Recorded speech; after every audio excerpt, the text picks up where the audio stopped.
Okay, this last video of the toe touch drill progressions is the one where we're going to move in a 360-degree motion. So it starts out exactly the same as the very first one that we did, where you're trying to tap away from the circle as far as you can, and you can sort of see here I start to struggle. Probably done too many of them in a row by now. But again, like all of the other ones, the stance leg is the key. It's got to maintain that perfect alignment. And the difference with the other ones is when I get to these backward ones, instead of me stopping about here, I'm going to continue going around the circle.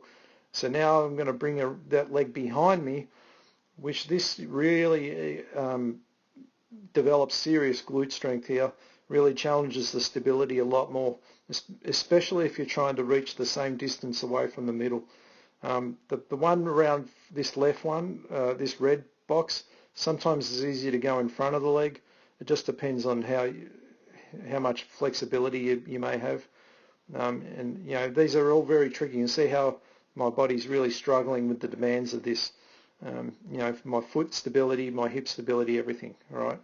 And again, you change sides so you can get a comparison. If you've got something that you can mark it and see if you're even with both legs and getting the distance away from you.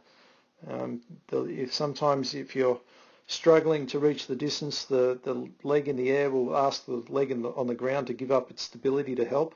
And they're all things you're trying to gain from this as it's almost like a really good test.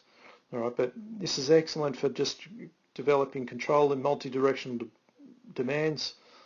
You know, and you've just got so many muscles on the go, but the best part is it's changing the way you walk. And these ones around the back here, this is when it really starts to become a serious glute strength, so almost moving from stability to strengthening.